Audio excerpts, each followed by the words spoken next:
खासदार डॉक्टर अनिल बोंडेजी ज्यांनी आता आपल्या पुढे विचार मांडले ते महायुतीचे उमेदवार भाजपचे नवनीत राणाजी, विधिमंडळातील माझे सहकारी रवी राणाजी, प्रवीण पोटेजी, चित्राताई वाघ, सुरेखाताई ठाकरे, निवेदिताताई चौधरी, हेमंतजी काळमेघ, पौर्णिमाताई सवाई, किरणताई महल्ले, नितीन धांडे, संजय जाधव, संतोष महात्मे, चंद्रकांत ठाकरे, वसंतराव भुईकडकर, कृष्णा अंधारे, निखिल ठाकरे, शोभनाताई देशमुख, ॲडव्होकेट बाबूराव बेलसरे, आचार्य सागर महाराज देशमुख, महामोर्चामध्ये जे जे पक्ष सहभागी झालेले आहेत त्या सर्व राजकीय पक्षाचे उपस्थित असणारे सर्व सन्माननीय पदाधिकारी। ये वाला लेते हैं। Inverter AC. आप गैम्बलर हो ना? गैम्बलर? जुआ खेलते हो ना? तुम जुआ खेलते हो? अरे नहीं, ये तो कुछ भी बोले जा रहे हैं। इतनी महंगी और नाजुक एसी खरीद कर स्टेबलाइजर नहीं लोगे तो ये जुआ नहीं हुआ तो क्या हुआ? सिर्फ एक फ्लक्चुएशन आपके इन्वर्टर एसी के पार्ट्स को डैमेज कर सकता है। उसे वी गार्ड से सुरक्षित रखिए। V Guard, India's number 1 stabiliser. आजच्या सभेच्या निमित्तानं, मेळाव्याच्या निमित्तानं ज्यांनी हे सगळं ऑर्गनाइज केलेलं आहे ते संयोजनामध्ये काम करत असणारे सगळे माझे सहकारी, पत्रकार मित्र, जमलेल्या बंधू भगिनींनो, माझ्या तरुण मित्रांनो, आज महावीर जयंती। मी सुरुवातीलाच महावीर जयंतीच्या आपल्याला सर्वांना खूप खूप मनापासून शुभेच्छा देतो। खरं तर संपूर्ण देशामध्ये निवडणुकीची धामधूम चालू आहे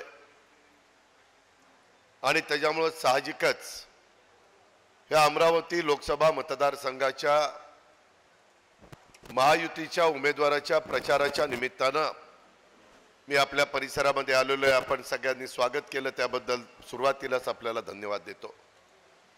निसर्ग संपन्न अमरावतीच्या भूमीत होत असलेल्या या महायुतीच्या मेळाव्यामध्ये आपण सगळेजण इथं आला, अनेकांची भाषणं ऐकली।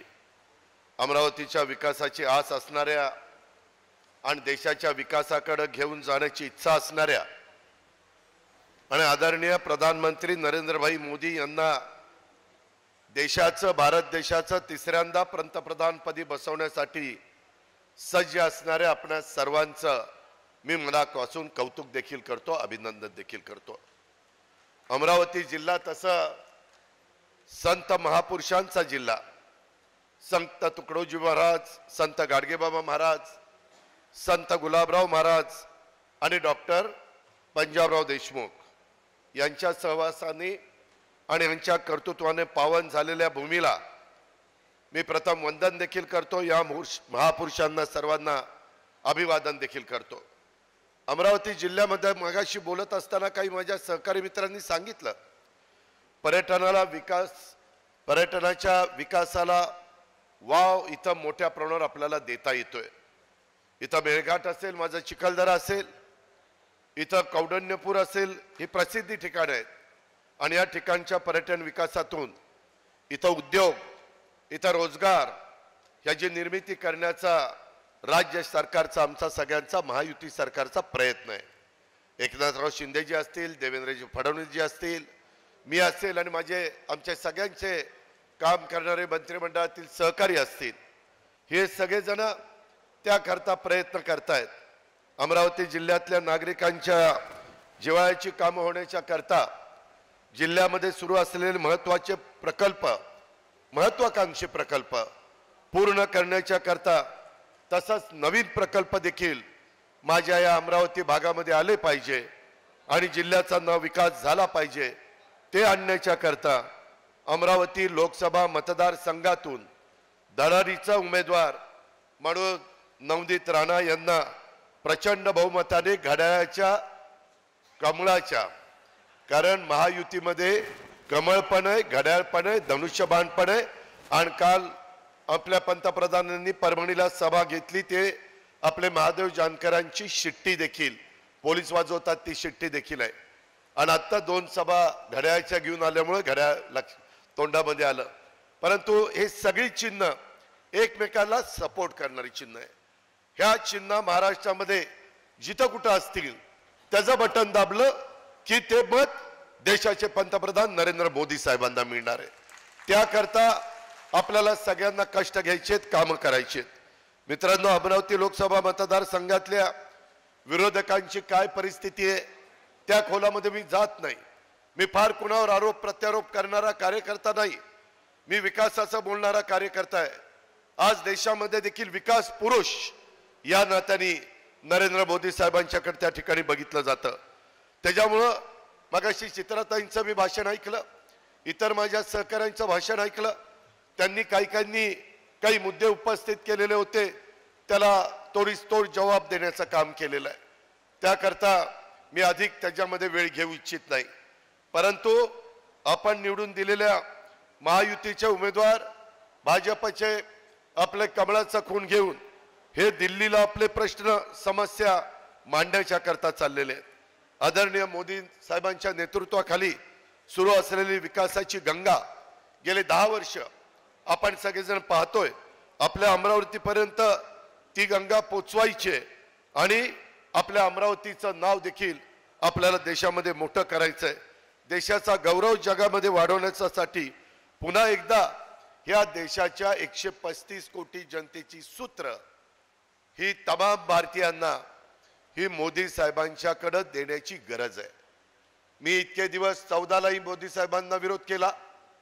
त्यावेळेस नवनीत राणा आमच्या पक्षाच्या उमेदवार होत्या. 2019ला देखील मी विरोध केला. त्यावेळेस आम्ही जी आघाडी केलेली होती त्या आघाडीचे उमेदवार या नात्याने त्याच्यामध्ये त्यांना मी राष्ट्रीय युवा स्वाभिमानी पार्टी, मला रवी राणा म्हणाला की दादा ही मी पार्टी काढलेली आहे, त्या पार्टीतनं मी उभं करतो, तुम्ही सगळ्यांनी पाठिंबा द्या. तशा पद्धतीने आम्ही पाठिंबा दिला, त्या निवडून आणल्या.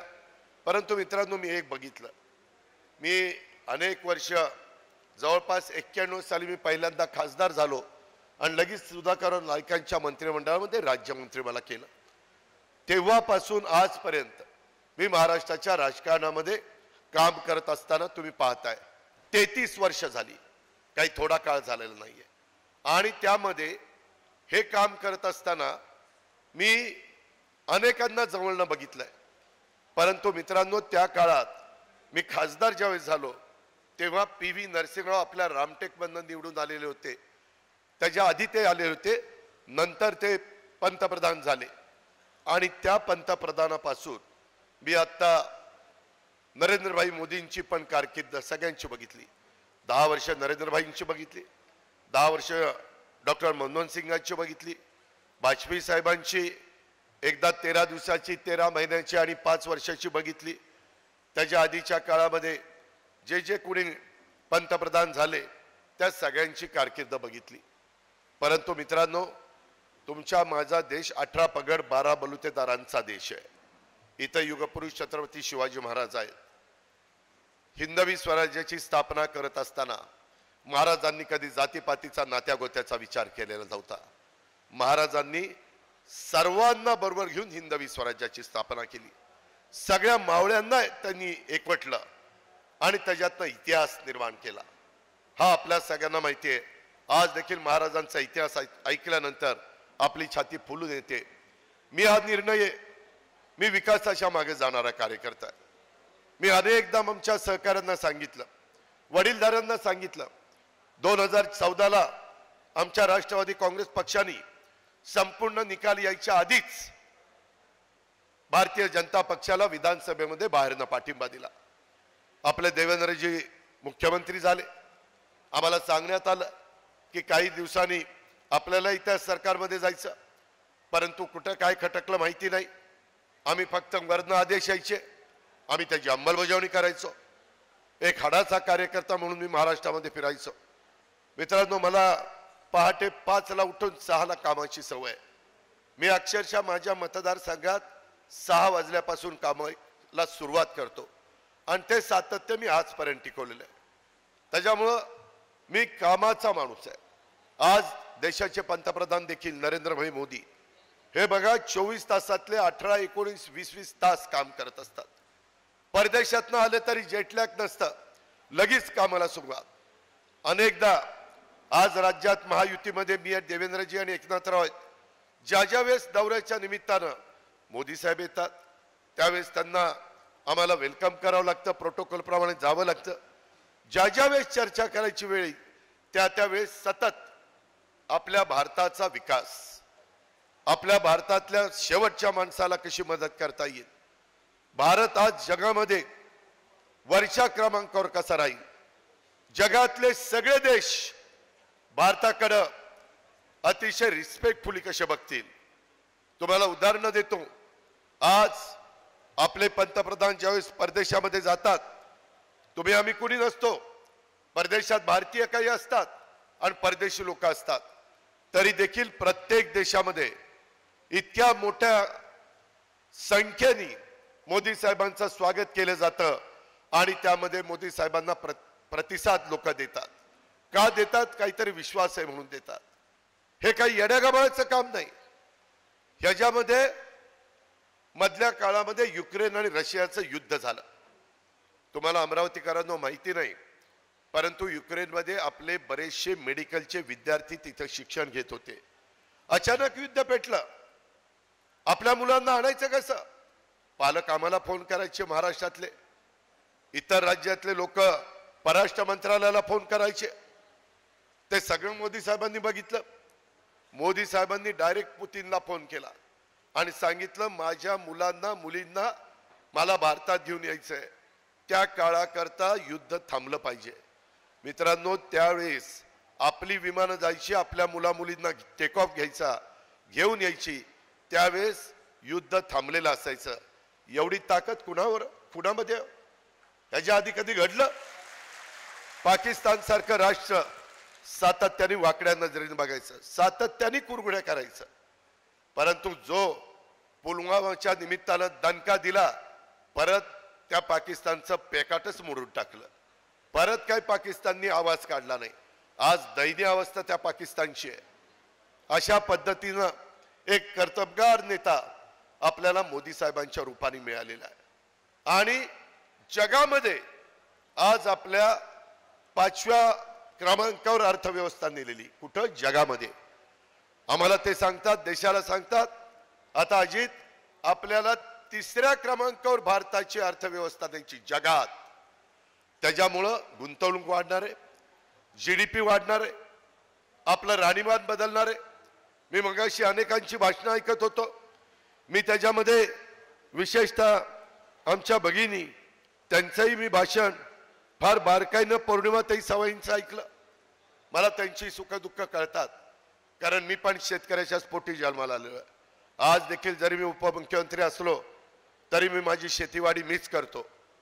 त्याच्यामध्ये जी पिकं असतात, फळबागा आणि ऊसाची शेती, ज्याचा उल्लेख डॉक्टर बोंडेंनी केला, खरं आहे की आमच्या भागामध्ये आम्ही ऊसाची शेती करतो आणि त्याच्यातनं चांगले पैसे आम्हाला मिळतात. परंतु फक्त ऊस उत्पादक शेतकरी समाधानी करून चालणार नाही. आम्ही महायुतीच्या काळात आपल्या देशाचे पंतप्रधान नरेंद्र मोदी साहेबांची मदत घेऊन त्यांच्या नेतृत्वाखाली आपला धान उत्पादक शेतकरी अडचणीत आला. आम्ही त्याला बोनस जाहीर केला. आता तुम्ही भंडारा गोंदियाला, चंद्रपूर, गडचिरोलीला जाऊन विचारा, पैसे DBT मुळे त्यांच्या अकाउंटला आले की नाही. मित्रांनो, इथं महत्वाचा मुद्दा आहे कापूस आणि सोयाबीन. हे तुमची महत्वाची पिकं.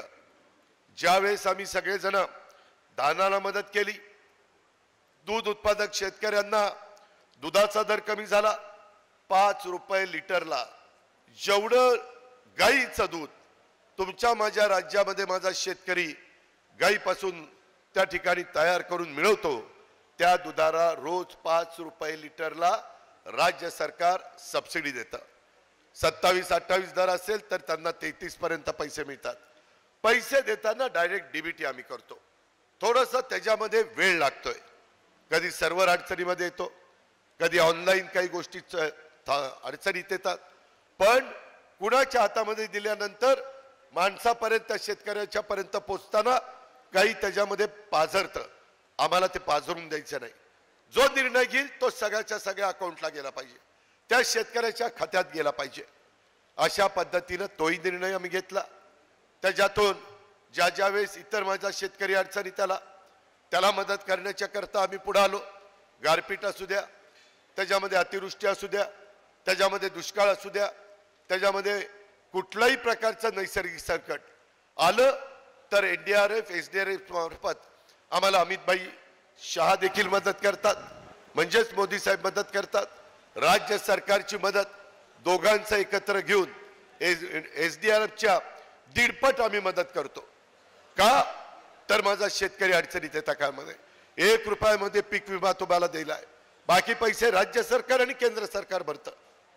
अनेक योजना आहेत ज्याचा उल्लेख मगाशी खासदार डॉक्टर अनिल बोंडेंनी केलेला आहे, मी त्याचा रिपीट करत नाही. त्यांनी मगाशी बोलत असताना सांगितलं 80 कोटी जनतेला राशन, पण मोफत शब्द त्यांनी सांगितला नाही. मुफ्त राशन, फुकट राशन. माझ्या देशातला एक देखील बांधव हा गरीब आहे म्हणून उपाशी पोटी झोपतो असं होता कामा नये. म्हणून मोदी साहेबांनी मागं पण 80 कोटी लोकांना मोफत राशन देण्याचा कार्यक्रम चालूच होता. पुढे देखील 5 वर्षाच्या करता मी तो कार्यक्रम चालू ठेवणार. मात्र कुणाला उपाशी पोटी झोपू देणार नाही, त्याला व्यवस्थितपणे अन्नधान्य मिळालं पाहिजे, ही भूमिका मोदी साहेबांची. 3 कोटी लोकांना घर बांधून देणार. इतके दिवस आदिवासी, मागासवर्गीय, भटके यांना घरं मिळायची. बाकीच्या बहुजन समाजाच्या म्हणायचे आम्ही काय केलं, आमच्यात पण गरिबी आहे, आमच्यात ठराविक लोक श्रीमंत असतील परंतु आमच्यात पण गरिबी आहे, मायनॉरिटी मध्ये पण गरिबी आहे, त्याच्यामध्ये त्यांनाही मदत झाली पाहिजे.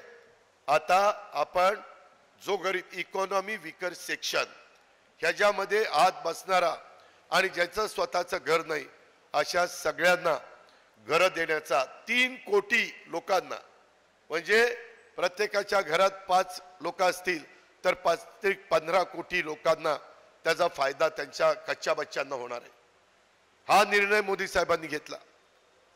त्याच्या संदर्भामध्ये 300 युनिट पर्यंत वीज माझा गरीब माणूस वापरतो घरामध्ये, त्याला आता आम्ही मोदी साहेबांचं तिसऱ्यांदा सरकार आल्यानंतर मोफत 300 युनिट पर्यंत वीज देणार, फुकट. त्याकरता सूर्यप्रकाश आपल्याकडे भरपूर आहे. सोलरवर, पॅनलवर आम्ही प्रचंड मोठी वीज तयार करणार आहे. एकनाथराव शिंदे, देवेंद्र फडणवीस आणि मी 8.5 लाख सोलरचे पंप देण्याचा निर्णय घेतला.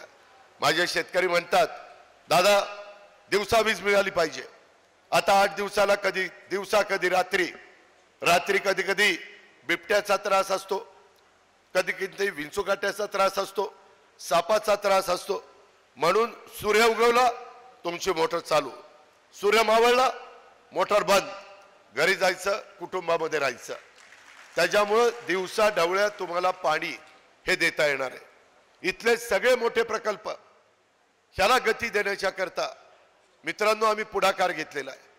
परंतु त्याच्याकरता केंद्रामध्ये देखील मोदी साहेब पाहिजे आणि इथून जाणारा खासदार हा मोदी साहेबांना सपोर्ट करणारा पाहिजे. माग नवनीत राणा 5 वर्षापूर्वी निवडून आल्या, त्या विरोधी पक्षाकडनं निवडून आल्या, आता त्या सत्ताधारी पक्षाकडनं उभ्या आहेत, म्हणजे महायुतीकडनं उभ्या आहेत. त्यांचं पार्लमेंट मधलं काम तुम्ही सगळ्यांनी बघितलं. काही काही लोक चुकीचे आरोप करतात. तुमचा माझा महाराष्ट्र शाहू फुले आंबेडकरांचा महाराष्ट्र आहे.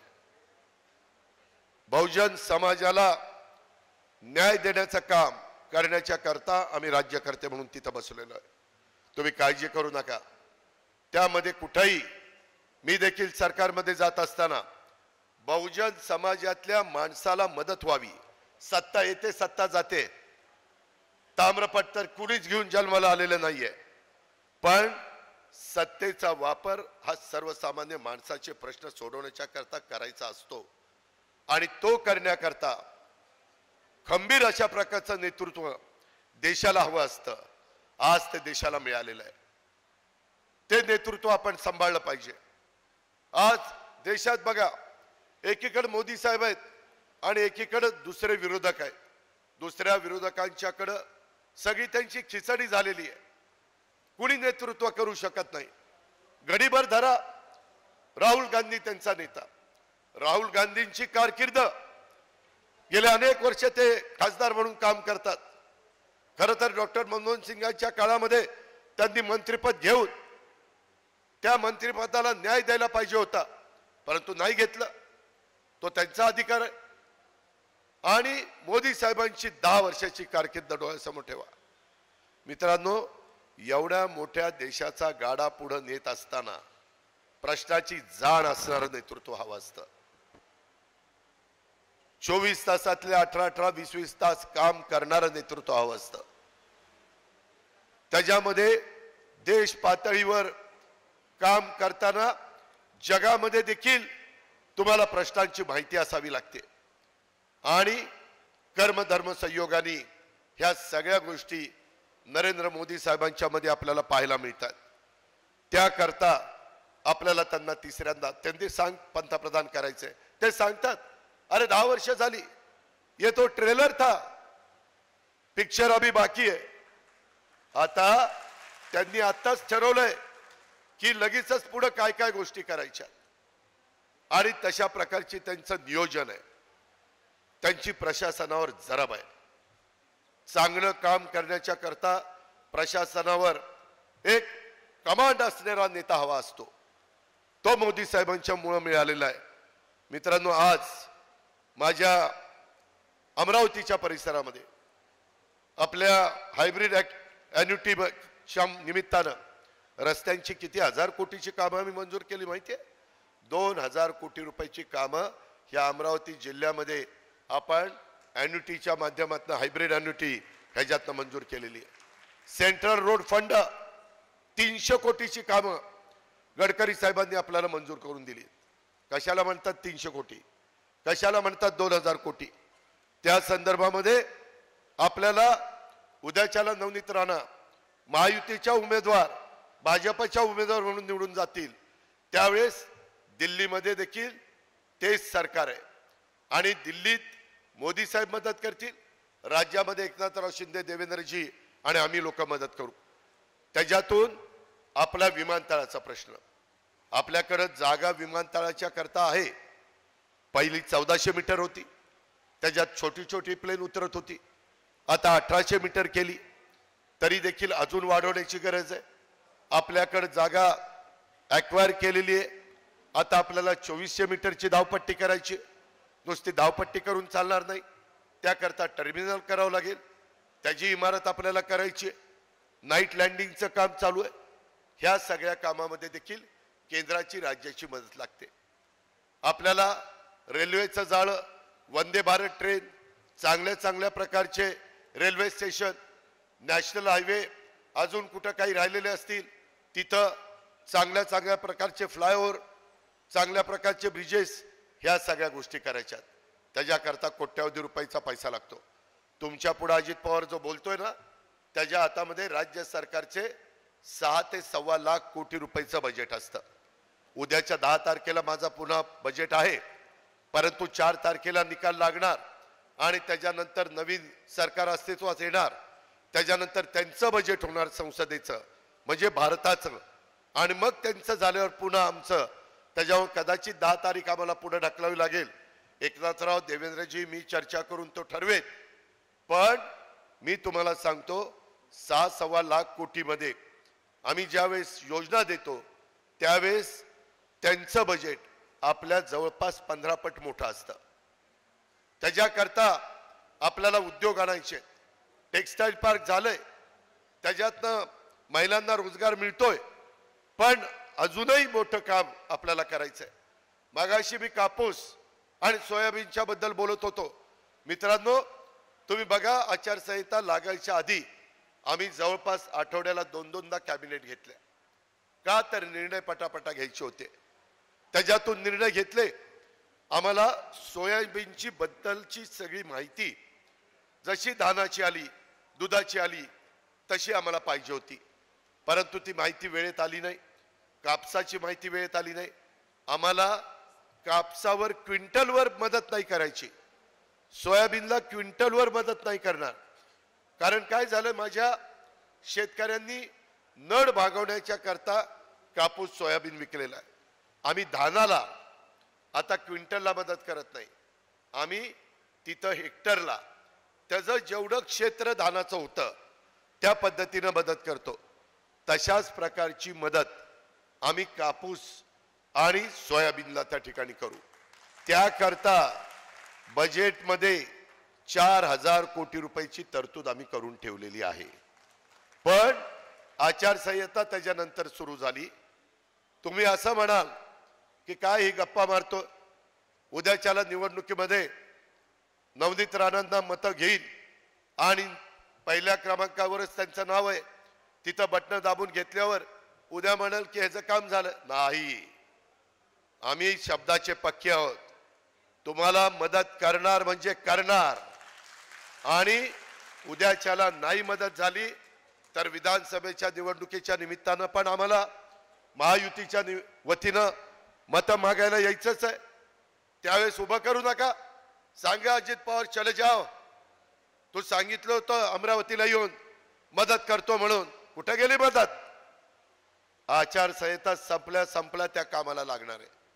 आणि माझ्या शेतकऱ्याला मदत करणार म्हणजे करणार, कारण तुम्ही शेतकरी, मी शेतकरी, शेतकरी आपली जात आहे, दुसरी जात आपल्याला माहिती नाही. ह्याची जाणीव तुम्ही सगळ्यांनी ठेवा. विरोधक काही वाटेल तशा प्रकारचे आरोप करतायत, काही आमच्या महिलांना बोलतायत, काही आमच्या नवनीत राणाला बोलतायत. अरे बोलणाऱ्याच्या घरात काय आहे बहिणी आहे की नाही? ही कुठली पद्धत बोलायची? आपली शिकवण काय? छत्रपती शिवाजी महाराजांची शिकवण काय? आपण महिलेचा मान ठेवतो, सन्मान ठेवतो.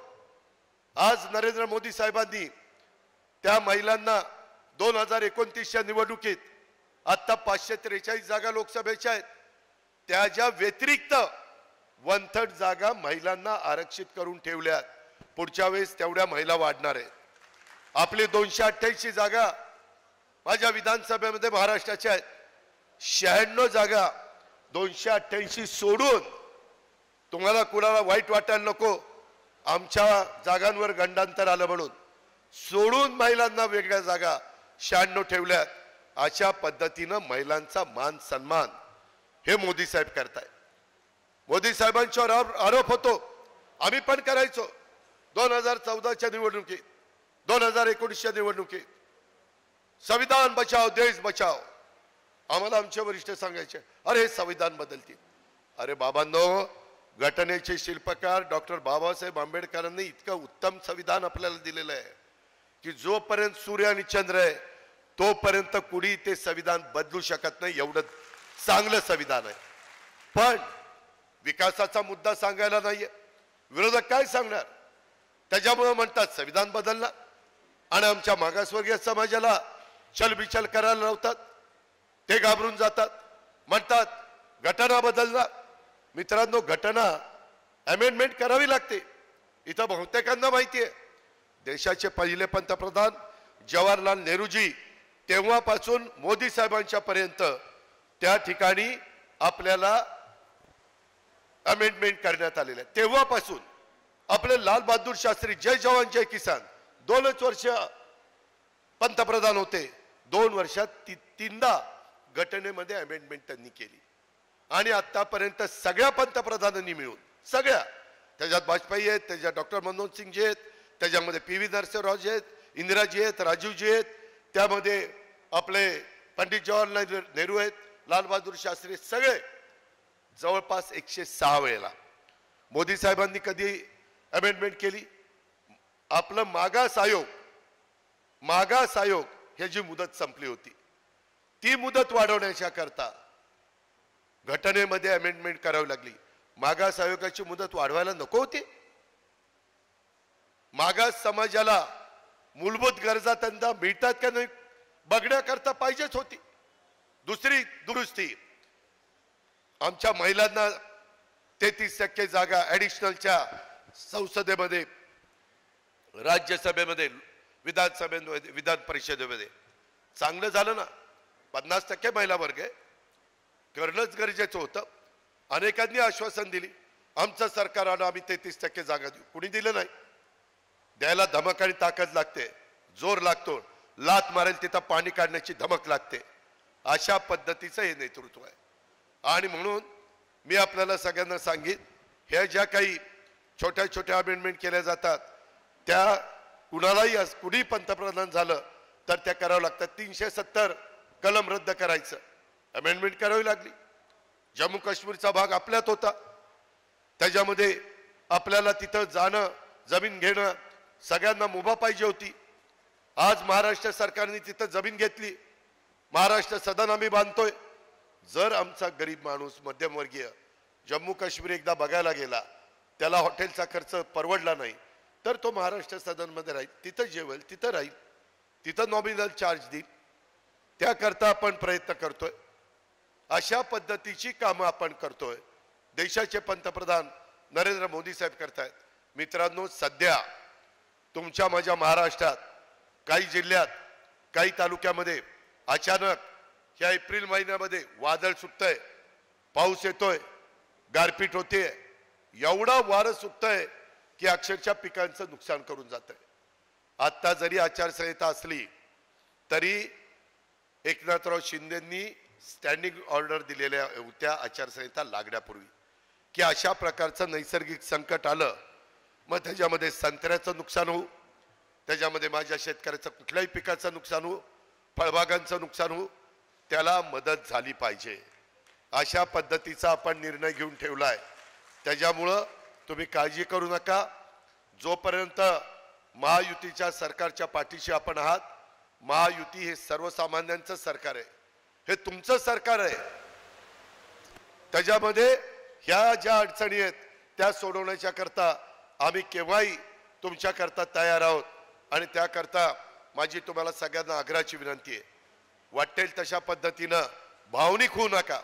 ही गावकीची लढाई नाहीये, ही भावकीची लढाई नाहीये. ही जिल्हा परिषद, तालुका पंचायत, नगरपालिका, महानगरपालिका ह्याची निवडणूक नाहीये. गावामध्ये वाद असतात. आता आम्ही अनेक पक्ष एकत्र येऊन महायुती केली, कदाचित ते एकमेकाच्या विरोधात खाली लढले असतील. आता देश डोळ्यासमोर ठेवा. देशाचं भवितव्य, पुढच्या पिढीचं भवितव्य हे डोळ्यासमोर ठेवा आणि त्या पद्धतीनं मतदान करा. सुदैवाने आपल्या उमेदवाराचा आकडा देखील अनुक्रमांप्रमाणे नंबर 1च आलेला आहे. पहिलाच आकडा आहे. पहिलं मशीन बघायचं, पहिला आकडा वरचा घ्यायचा, तिथं बटन दाबायचं की आपल्या नवनीत राणा दुसऱ्यांदा अमरावती लोकसभा मतदारसंघाचं प्रतिनिधित्व करायला दिल्लीला जातील आणि आपल्या देशाचे तिसऱ्यांदा नरेंद्र मोदी साहेब पंतप्रधान होण्याच्या करता तिथं शपथ घेऊ शकतील. अशा पद्धतीचं काम माझ्या बहुजन समाजाने पण करावं. बहुजन समाजाला कुठल्याही परिस्थितीत वाऱ्यावर सोडलं जाणार नाही, कारण मी पण बहुजन समाजाचीच औलाद आहे. त्यामुळे तुम्ही काही काळजी करू नका, कुणाच्याही खोट्या नाट्या प्रचाराला बळी पडू नका. अशा प्रकारची माझी तुम्हाला सगळ्यांना आग्रहाची, नम्रतेची, कळकळीची विनंती राहणार आहे.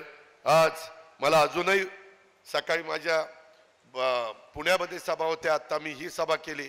मला आता वर्ध्याला जायचंय, रात्री पुन्हा मुंबईला जायचंय, उद्या काही फॉर्म भरायचे आहेत. परंतु त्या निमित्तानं आमच्या भगिनीच्या प्रचाराच्या निमित्तानं मला येता आलं, तुमच्याशी संवाद साधता आला, आपण सगळ्यांनी प्रतिसाद दिला, त्याबद्दल सर्वांना मनापासून धन्यवाद देतो. आणि नवनीत राणांना प्रचंड नंबर 1च्या मताधिक्यांनी आपण सगळ्यांनी निवडणुकीमध्ये निवडून पाठवा. तुमच्या विश्वासाला कुठेही तडा जाऊ न देण्याचं काम, तुमचे प्रश्न तिथं पोट तिडकीनं मागण्याचं काम, तुमच्या करता केंद्राचा निधी मोठ्या प्रमाणावर आणण्याचं काम नरेंद्रभाई मोदी आणि अमित शहांच्या मदतीनं नवनीत राणा निश्चितपणे करतील. हा विश्वास मी तुम्हाला देतो आणि आपल्या सगळ्यांची रजा घेतो. जय हिंद, जय महाराष्ट्र.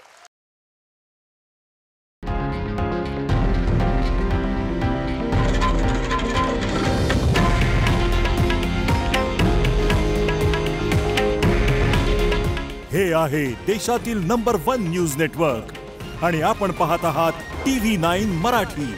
काळजी तुमची, हित महाराष्ट्राचं.